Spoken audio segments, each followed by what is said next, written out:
Hello बच्चों, एक बार फिर से आपका वन स्टेप अकेडमी में स्वागत है। आज का हमारा टॉपिक है राइटिंग ए केमिकल इक्वेशन। तो सबसे पहले हम जानने की कोशिश करते हैं केमिकल इक्वेशन होता क्या है। तो कह रहा है केमिकल इक्वेशन के साथ साथ कह रहा है केमिकल, तो कह रहा है केमिकल रिएक्शन को एक शॉर्ट फॉर्म में लिखना। ठीक है, केमिकल रिएक्शन को एक शॉर्ट फॉर्म में लिखना क्या है आपका केमिकल इक्वेशन। देखो लिखा है डेफिनेशन में, a chemical equation is a shortcut or shorthand method of representing a chemical reaction। यानी केमिकल रिएक्शन का शॉर्ट फॉर्म में रिप्रेजेंट करना क्या है केमिकल इक्वेशन।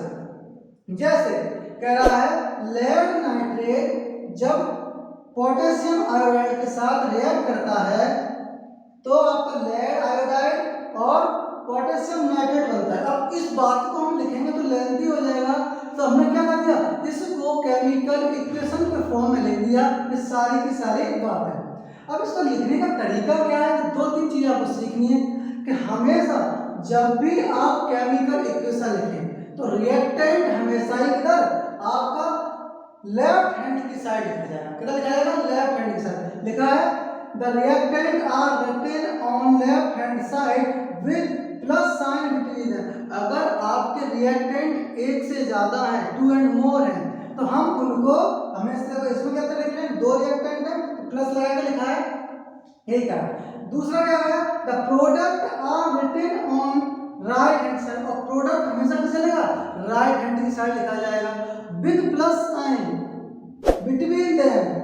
ठीक है, तो देखो ये प्रोडक्ट है आपका, तो आपका ये क्या हो ये आपका LHS हो गया और ये आपका RHS हो गया, तो दोनों का साइन आ गया।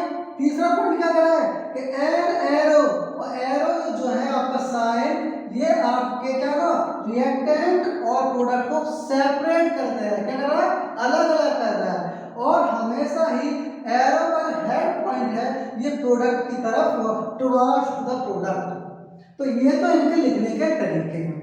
अब बेसिकली हम इसको जानेंगे केमिकल जो इक्वेशन है ये दो टाइप्स देखते हैं। ठीक है, हम जानेंगे बैलेंस केमिकल इक्वेशन क्या होती है और अनबैलेंस केमिकल इक्वेशन क्या होती है। बैलेंस हमेशा अगर हमारा लेफ्ट हैंड साइड और राइट हैंड साइड अगर दोनों तरफ हमारे एलिमेंट्स बराबर हैं तो बैलेंस कहेंगे।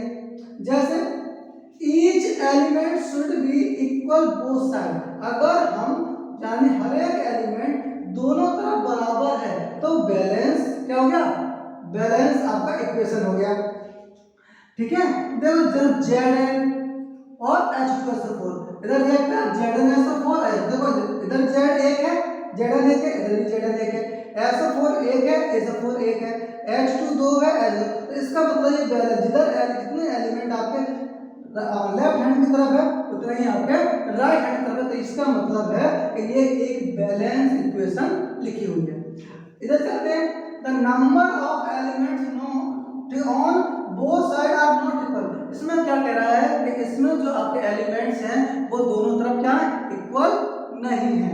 जैसे हाइड्रोजन और ऑक्सीजन मिलके H2 बनाता है, इधर हाइड्रोजन देखो दो ऑक्सीजन दो और इधर देखिए ऑक्सीजन एक है हाइड्रोजन दो है, तो ये बैलेंस नहीं है, ये आपको क्या हो गई ठीक है अनबैलेंस इक्वेशन।